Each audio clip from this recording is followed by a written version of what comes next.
નમસ્કાર મિત્રો, હું છું એડવોકેટ હિમાંશુ મકવાણા. મિત્રો, તમે અમારી ચેનલની અંદર નવા હો તો ચેનલ સબસ્ક્રાઇબ કરશો, જેથી કરીને કાયદાને લગતા આવનારા વિડીયો આપ સુધી પહોંચી રહે. હવે મિત્રો, ધરપકડ એટલે શું?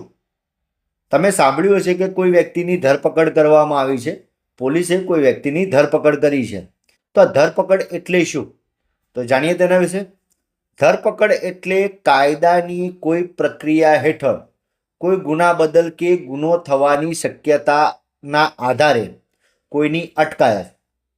ભારતીય નાગરિક સુરક્ષા સંહિતાની કલમ 2(1)(g) માં કોગ્નિઝેબલ ગુનાની વ્યાખ્યામાં જણાવેલ છે કે કોગ્નિઝેબલ ગુનો એટલે કે એવો ગુનો કે જેમાં પોલીસ અધિકારી વિના વોરંટે ધરપકડ કરી શકે. તે જ રીતે ભારતીય નાગરિક સુરક્ષા સંહિતાની કલમ 35(1)(2) માં જણાવેલ છે કે પોલીસ અધિકારી કોગ્નિઝેબલ ગુનામાં વિના વોરંટ આરોપીની ધરપકડ કરી શકે. એક કેસમાં સુપ્રીમ કોર્ટે જણાવ્યું છે કે કોગ્નિઝેબલ કેસમાં પોલીસ આરોપીની ધરપકડ કરવા બંધાયેલ નથી. જ્યારે કોગ્નિઝેબલ ગુનાની ફરિયાદ થાય ત્યારે આરોપીની ધરપકડ કરવા બંધાયેલ નથી. જ્યારે કોગ્નિઝેબલ ગુનાની ફરિયાદ થાય ત્યારે પોલીસ તરત જ ગુનેગારની ધરપકડ કરવા દોડી જાય છે. આ બરાબર નથી. કોગ્નિઝેબલ ગુનાની ફરિયાદ થાય ત્યારે પોલીસ ગુનેગારની ધરપકડ ક્યારે કરવી કે ક્યારે ન કરવી તે અંગે નામદાર સુપ્રીમ કોર્ટે એક કેસમાં નિર્દેશો આપેલા છે.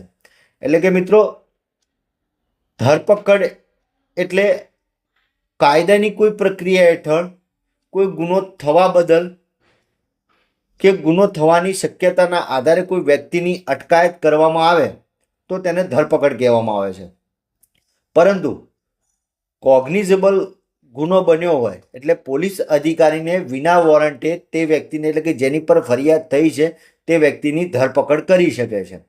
પરંતુ નામદાર સુપ્રીમ કોર્ટે એક કેસની અંદર એવા નિર્દેશો આપેલા છે કે પોલીસ ગુનેગારની ધરપકડ કરવી કે ન કરવી તે અંગે નામદાર સુપ્રીમ કોર્ટે નિર્દેશો આપેલા છે કે કોગ્નિઝેબલ ગુનો બને છે એટલે પોલીસ તરત જ આરોપીની ધરપકડ કરવા દોડી જાય છે.